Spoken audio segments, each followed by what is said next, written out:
माता पार्वती शिव जी को पति रूप में प्राप्त करने के लिए घोर तप कर रही थीं।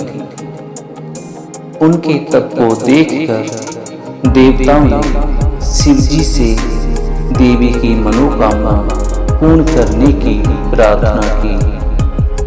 शिव जी ने पार्वती जी की परीक्षा लेने सप्त ऋषियों को भेजा। सप्त ऋषियों ने शिव जी के सैकड़ों अवगुण गिनाए, पर पार्वती जी को महादेव के अलावा किसी और से विवाह मंजूर न था। विवाह से पहले सभी वर अपनी भावी पत्नी को लेकर आश्वस्त होना चाहते हैं। इसीलिए शिव जी ने स्वयं भी पार्वती की परीक्षा लेने की ठानी। भगवान शंकर प्रकट हुए और पार्वती को वरदान देकर अंतर्ध्यान हुए। इतने में यहाँ वह तप कर रही थी, वहीं पास में तालाब में मगरमच्छ ने एक लड़के को पकड़ लिया। लड़का जान बचाने के लिए चिल्लाने लगा। पार्वती जी से उस बच्चे की चीख सुनी न गई। द्रवित हृदय होकर वह तालाब पर पहुंची। देखती है कि मगरमच्छ लड़के को तालाब के अंदर खींचकर ले जा रहा है।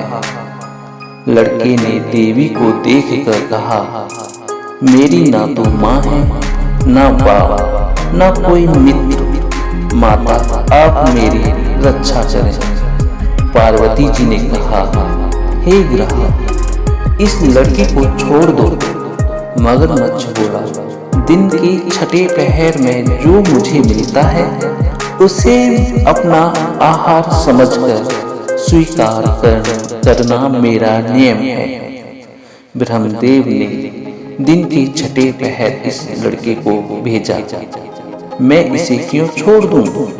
पार्वती जी ने विनती की, तुम इसे छोड़ दो, बदले में तुम्हें जो चाहिए वह मुझसे कहो। मगरमच्छ बोला, एक ही शर्त पर मैं इसे छोड़ सकता हूँ।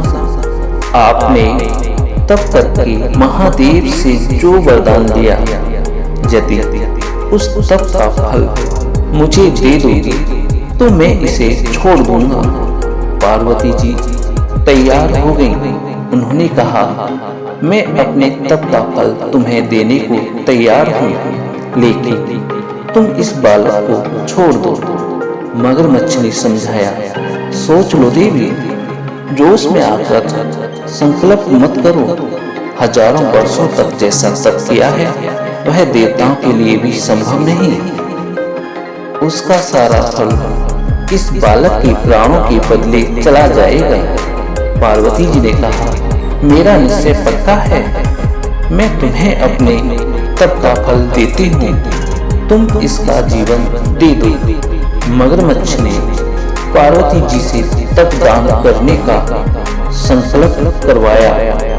तप का दान होते ही मगरमच्छ का देह तेज से चमकने लगा। मगर बोला, हे पार्वती, देखो, तप के प्रभाव से मैं जो तेजस्वी बन गया हूँ। तुमने जीवन भर की पूंजी एक बच्चे के लिए व्यर्थ कर दी। चाहो तो अपनी भूल सुधारने का एक मौका और दे सकता हूँ। पार्वती जी ने कहा, हे ग्रह, तब तो मैं पुनः कर सकती हूँ, किंतु यदि तुम इस लड़के को निगल जाते तो क्या इसका जीवन वापस मिलता? देखते ही देखते वह लड़का अदृश्य हो गया। मगरमच्छ लुप्त हो गया। पार्वती जी ने विचार किया, मैंने तप तो दान कर दिया है, अब पुनः तप आरंभ करती हूँ। पार्वती ने फिर से तप करने का संकल्प लिया। भगवान सदाशिव फिर से प्रकट होकर बोले, पार्वती, भला अब क्यों तप कर रही हो? पार्वती जी ने कहा, फिर मैंने अपने तप का फल दान कर दिया है। आपको पति रूप में पाने के संकल्प के लिए मैं फिर से वैसा ही घोर तप कर रही हूँ। आपको प्रसन्न करने के लिए महादेव बोले, मगरमच्छ और लड़के दोनों रूपों में मैं ही था। तुम्हारा चित्त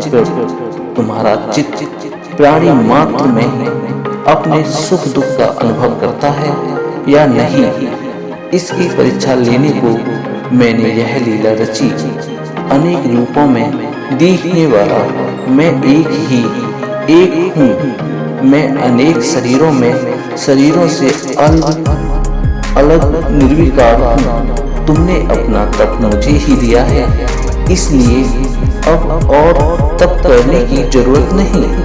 देवी ने महादेव को प्रणाम कर प्रसन्न मन से विदा किया। जय भोले।